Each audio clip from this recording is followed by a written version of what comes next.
Hallo, hier ist der Leo und heute geht's um Twask aus Heidelberg. Viel Spaß!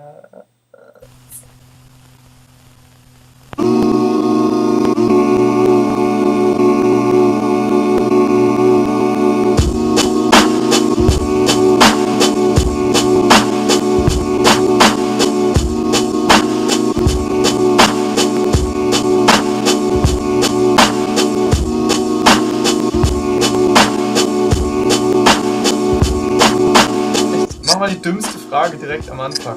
Ja? Wie kommt dein Name zustande? Woher kommt Eigentlich der eine Name? gute Frage so. Hat der Ich überhaupt habe den eine? Namen schon seit 10, 15 Jahren. Wow, okay. Äh, Fing an so früher halt, aber ich mache schon ewig Musik. Mhm. Und ja, dann haben wir uns irgendwann mal als Kinder so überlegt, eigentlich brauchen wir ja einen Künstlernamen so. Blablabla. Okay. Aber wie ich jetzt genau da drauf gekommen bin, weiß ich auch nicht.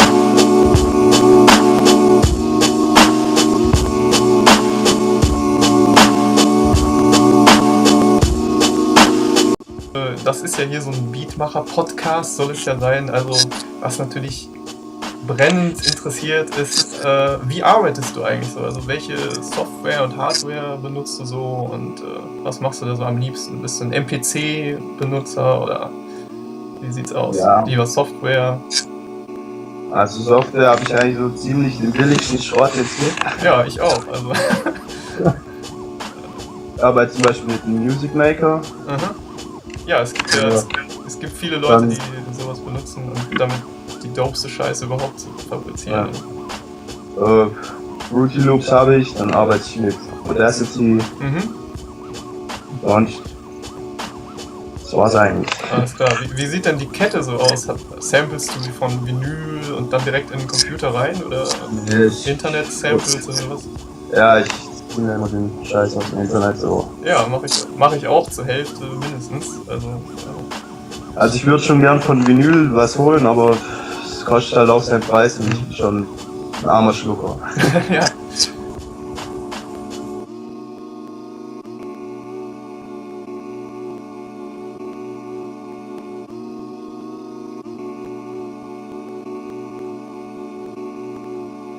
Wie lange machst du eigentlich das schon? Also 15 Jahre, sagtest du, bist du schon dabei? Ja, mach ich Musik, halt alles mögliche so, aber jetzt speziell Beats, weiß nicht, 2, 3 Jahre vielleicht. Oh, das ist ja noch nicht so lang. Geil. Dafür ist es schon richtig, richtig geil.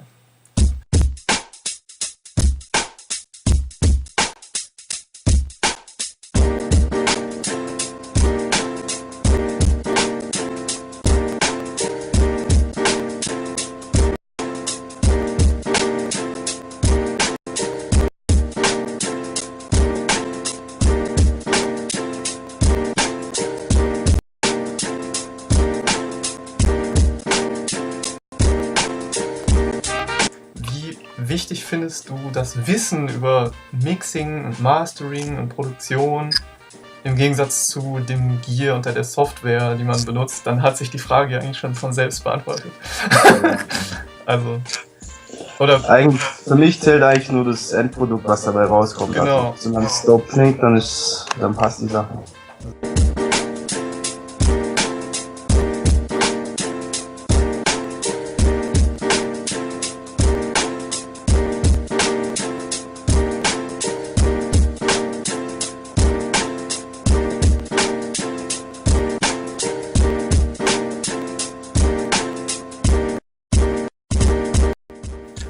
also du bist auch kein großer Digger dann in dem Sinne, oder bist du jemand, der im Internet dann sehr viel Alben sucht und bist du da Ja, im okay. Internet dann ein großer Digger, bist du ein großer Musiknerd oder wie sieht's aus? Ja, eigentlich schon. So. Ja. Das auf jeden Fall. Was ist denn da dein Spezialgebiet? So? Was hörst du am liebsten privat und was samplest du am liebsten? Kommt eigentlich immer drauf an, so Retro-God-Samplen, ja.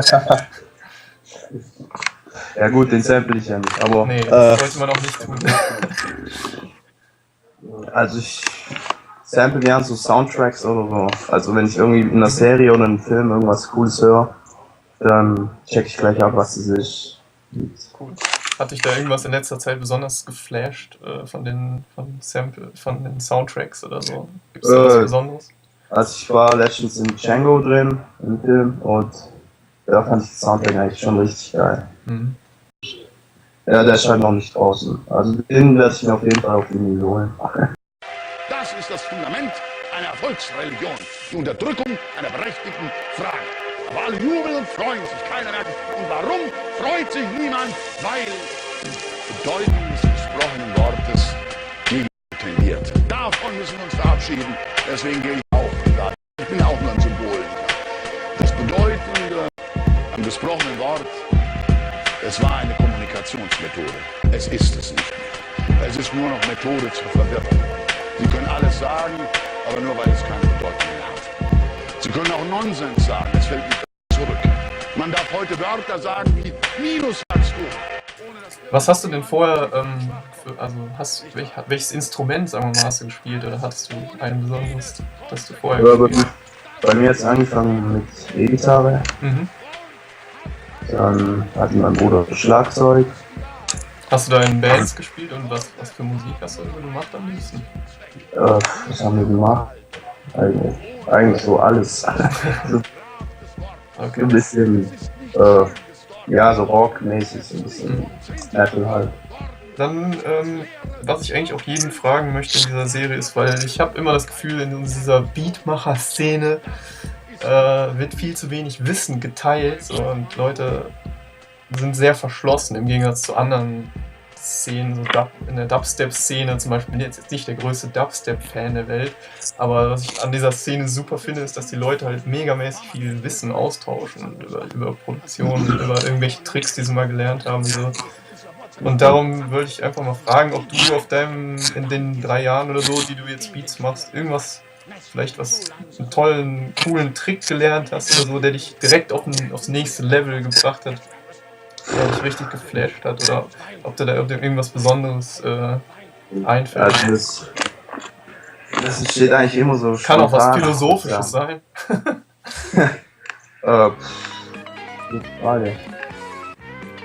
Eigentlich entsteht das immer spontan, so jeden Beat mache ich irgendwie ein bisschen anders. Klar hat man immer irgendwas Neues dazu, aber man macht es trotzdem immer irgendwie anders, also ich zumindest. Okay, alles klar. Ich versuche da immer das bisschen anders zu machen, ja. Was versuchst du denn da zu verändern? So, Also, ein gutes Beispiel ist vielleicht, wenn mir ein Beat nicht rau genug ist zum Beispiel oder so, dann nehme ich das zum Beispiel auch mal auf Tape auf oder so. Ja, und digitalisiere das dann halt und mache dann noch ein bisschen im Equalizer rum und so. Ja, Aus dem bisschen, was ich habe, mache ich halt so das meiste, was geht. Das war's eigentlich auch schon.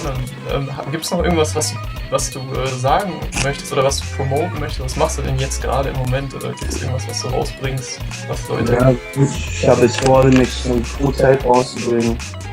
Also wie üblich Bandcamp, Soundcloud und alles. Ja, wahrscheinlich, ja. Cool. Oder halt nur auf Tape, mal gucken, ich weiß nicht. Ja. Ja, cool, alles klar. Dann war's das eigentlich auch schon. Dann bedanke ich mich und sage auf Wiedersehen, tschüss und weiter so mit den Beats. Alles klar. Ciao, Alles ciao. klar. Tschüss.